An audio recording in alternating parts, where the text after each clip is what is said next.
அதிமுக பாஜக கூட்டணி அமைந்தால் திமுகவுக்கு கடும் நெருக்கடி. இந்தியா டுடே சர்வே சொல்வது என்ன?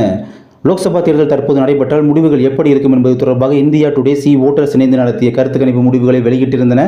இந்த கருத்து கணிப்பு முடிவுகளானது தமிழ்நாட்டில் அதிமுக மற்றும் பாஜக இணைந்து மெகா கூட்டணி அமைத்தால் மட்டுமே திமுக கூட்டணியை வீழ்த்த முடியும் என்பதை தெள்ளத் தெளிவாக வெளிப்படுத்துகிறது என்கின்றன அரசியல் பார்வையாளர்கள். தற்போது லோக்சபா தேர்தல் நடைபெற்றால் திமுக கூட்டணி 38 முதல் 39 இடங்களை கைப்பற்றும். அதிமுக பாஜக அணிகளுக்கு ஒரு இடம் கூட கிடைக்காது. தற்போது லோக்சபா தேர்தல் நடைபெற்றால் திமுக கூட்டணியின் வாக்கு சதவீதம் 52%, அதிமுக வாக்கு சதவீதம் 20%, பாஜக கூட்டணி வாக்கு சதவீதம் 21% இருக்கும்.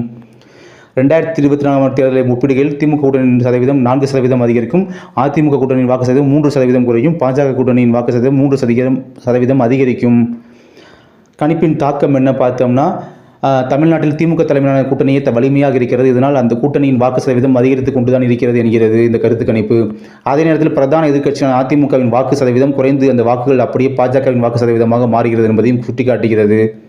அத்துடன் தமிழ்நாட்டில் அதிமுக பாஜக கட்சிகள் இணைந்து மெகா கூட்டணி அமைத்தால், அதாவது அதிமுக, பாஜக, பாமக, தேமுதிக, தமாக மற்றும் சிறிய கட்சிகள் அனைத்தும் இணைந்து மெகா கூட்டணி ஒன்றை அமைத்தால் எந்தவித எதிர்ப்புமே இல்லாமல் அனைத்து தொகுதிகளையும் தன்வசமாக்கும் திமுக கூட்டணிக்கு கடும் போட்டியாக உருவெடுக்க முடியும்.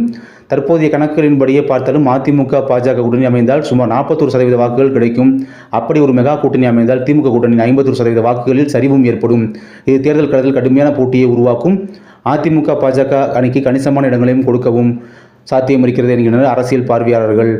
இந்த கலை யதார்த்தத்தை புரிந்து கொண்டுதான் பாஜகவும் எப்படியாவது ஒருங்கிணைந்த அதிமுகவை உருவாக்கி அதனுடன் கூட்டணி வைக்க வேண்டும் என போராடி கொண்டிருக்கிறது என்பதை அரசியல் நிபுணர்கள் சுட்டிக்காட்டுகின்றனர்.